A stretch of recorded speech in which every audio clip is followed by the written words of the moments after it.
अब आगे दिल्ली से खबर, जहां पर रोहिणी ब्लास्ट मामले में एक बड़ा खुलासा हुआ है। रोहिणी ब्लास्ट मामले में एफआईआर में खुलासा हुआ है। धमाके से सीआरपीएफ स्कूल की दीवार में एक छेद हो गया है।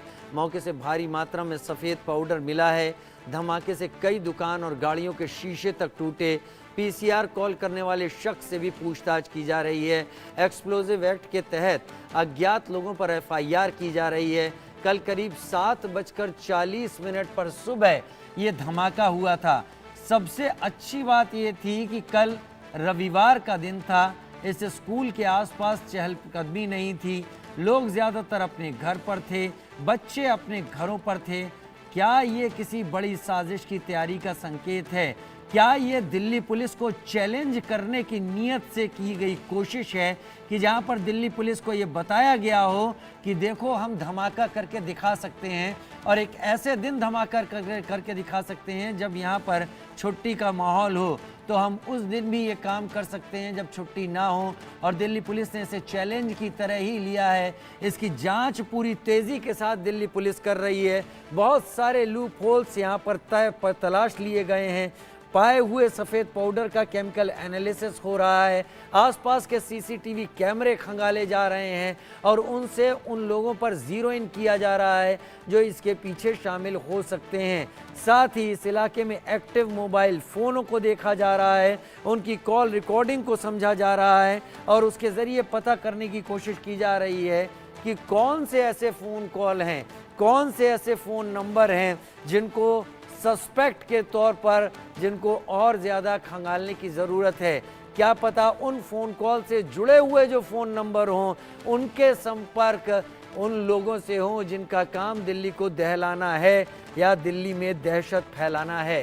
रोहिणी ब्लास्ट मामले की एफआईआर में खुलासा, लेकिन यहाँ एक बड़ा एंगल हम छोड़ देते हैं। वो बड़ा एंगल ये कि ये स्कूल कोई आम स्कूल नहीं था।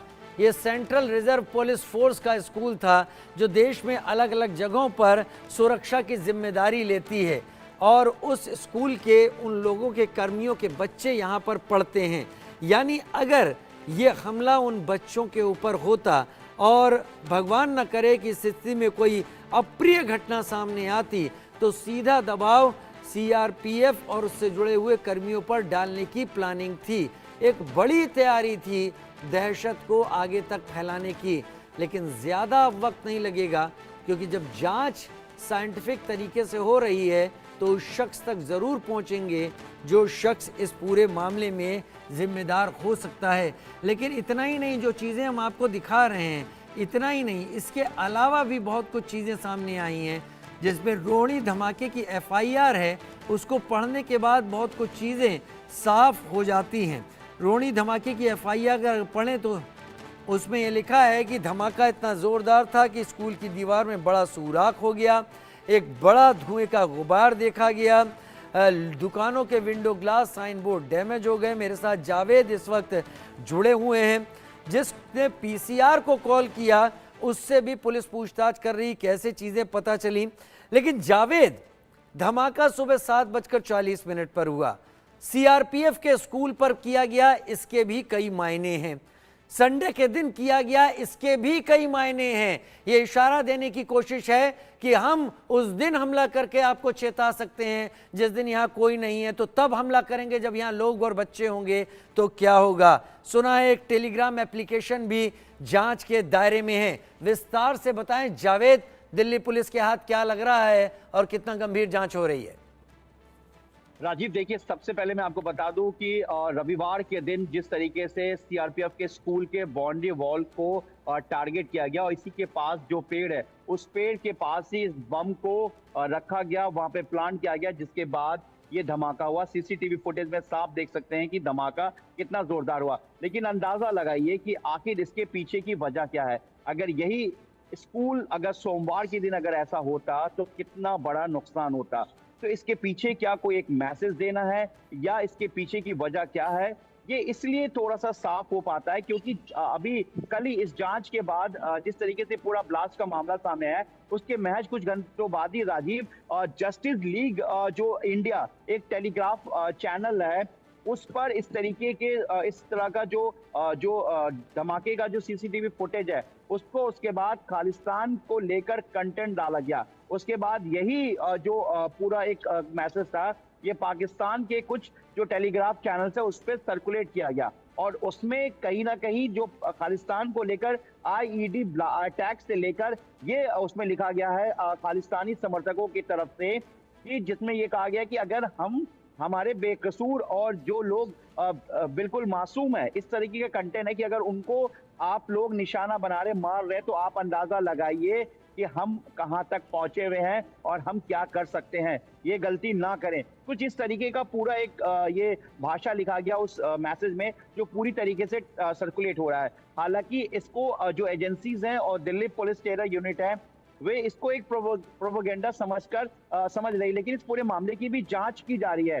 इसको बिल्कुल दरकिनार किया नहीं जा सकता है, क्योंकि आपको मैं बता दूं कि राजीव, जो आपको टेलीग्राफ का दो ग्रुप बना हुआ है, जिसका एक का नाम है द केसी फीड, जिसके सब्सक्राइबर 652 है, और दूसरा है द यूएलएफ JNK ऑफिशियली, जिसमें 176 सब्सक्राइबर हैं।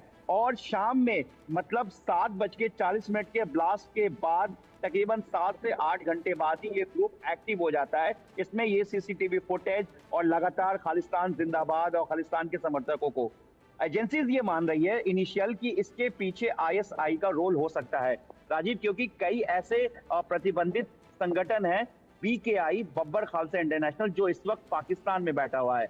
इस तरीके का जो अटैक हुआ, देखिए शुरुआत में ये लग रहा था कि शायद कोई धमाका, किसी शरारत या कुछ इस तरीके का हुआ, लेकिन स्कूल के दीवार के पास CRPF यानी कि सेंट्रल रिजर्व फोर्स का ये स्कूल है, उसकी दीवार है, और वहां पर जहां पे ये दीवार पे राजीव ये ब्लास्ट हुआ, उसके ठीक पीछे असेंबली ग्राउंड है। मतलब ठीक इस दीवार के पीछे जब आप देखेंगे तो वहां पर बच्चे स्कूल वाले दिन असेंबली होता है।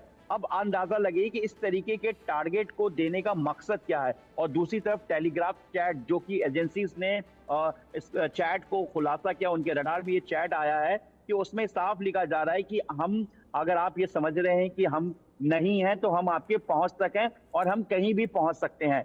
देश में त्योहार का समय है, इस वक्त दिल्ली को हाई अलर्ट पर रखा गया है, लेकिन जिस तरीके से रविवार के दिन रोहिणी के प्रशांत विहार के सेक्टर 14 के इस स्कूल को एक निशाना बनाया गया, क्या ये एक दस्तक है, मैसेज है? इसकी जांच को दिल्ली पुलिस और तमाम एजेंसीज कर रही है राजीव। वहां मौके से कई सैंपल को NSG, जो बॉम्ब स्क्वाड की एक्सपर्ट की टीम है, FSL की टीम है, उन्होंने वहां से कई सैंपल को कलेक्ट किया है, उसको फॉरेंसिक जांच के लिए भेज दिया गया है। शुरुआत में ये माना जा रहा है कि लो डेंसिटी का ये बॉम्ब है जो ब्लास्ट हुआ है, लेकिन इन सब के पीछे का मकसद ये कि ब्लास्ट जो मॉड्यूल है वो सारी चीजें हो गई, लेकिन इसके पीछे का टारगेट क्या है?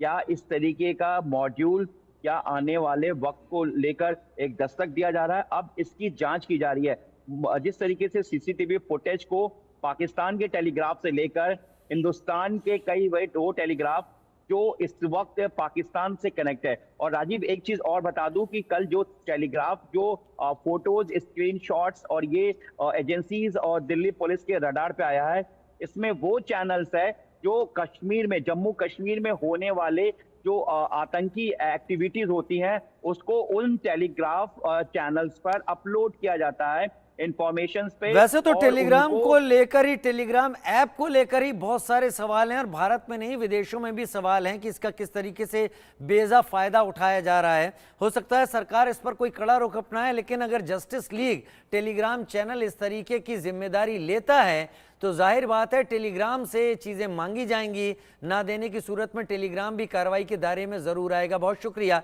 आप नजर बनाए रखें। जावेद जाहिर